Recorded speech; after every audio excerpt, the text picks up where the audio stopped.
манай сэр туссан бүх хил явдал товчноор. Сэр маань 5 сарын 22 гэдэг өдөр нэгдсэн. Пэрэнтэй чи болон мөнгө сар гэдэг хүмүүсээс бүрц мөнгө сар болно би. За тэгээд би Испани дээр Жанчи Испаниас явах урагшаа гол дээр пэрэнлээ бүр Сакура модын тэнд очиж амьдэрсэн. Тэрний дараа миний гэрийг крипер тасалгууд идэлээс болохоор би уулын очиж амьдэрсэн. Би уулнаас бууж ирснийхаа дараа тосгонд амьдраад тэгээд Жанчигийн бүх юмыг хулгайсан. Тиймээс би шоронд орсон. Шоронгоос гарч ирээд би нэг скелетон мөртөөс нэг Жанчи болоо ийцэн. Тиймээс би Жанчиос шүүгээ аваад дай хийсэн. Тэрний дараа Жанчи бид хэсэг тулж ирсэн. Ерөөсөө сүүлчийн тулаанаа хийгээд тэрүүн дээр бид хоёр нэг нэгийн харьцаад байж байгаа тайнаа гаагалж чадаагүй дайн.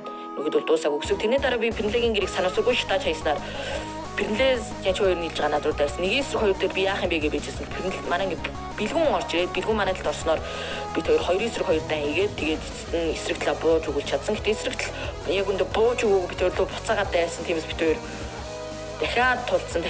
Тэрний дараа ашгүйний серверийн дайн дуусаад инх 50-ны цаг ирээд би бэлгүүнд гэр барьж өгöd байж идэл бид дахиад нэг юмтай тулгарсан. Яагаад бид нар Нендерлогонд дулцсан үедэртэй дулцсан бас дайрал тэнд утсан. Тэр энэ гурван дистийнхаа дараа бид хэд ерөөдөө сервер альбисор дуусгах гэж утсан. Тиймээс одоо бид нар дуусгана. За тэгээс дараагийн 2 дугаар бүлгийн эхлэхэд та нар би дараа нь бичлэг хийнэ гэж амлаж байна.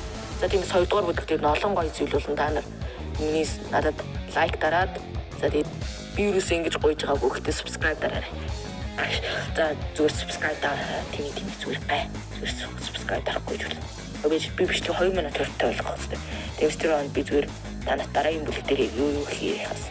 Дараагийн бүлэг дээр амар гоё юмнууд болно. Дараагийн бүлэг дээр би дайн хэлүүлнэ.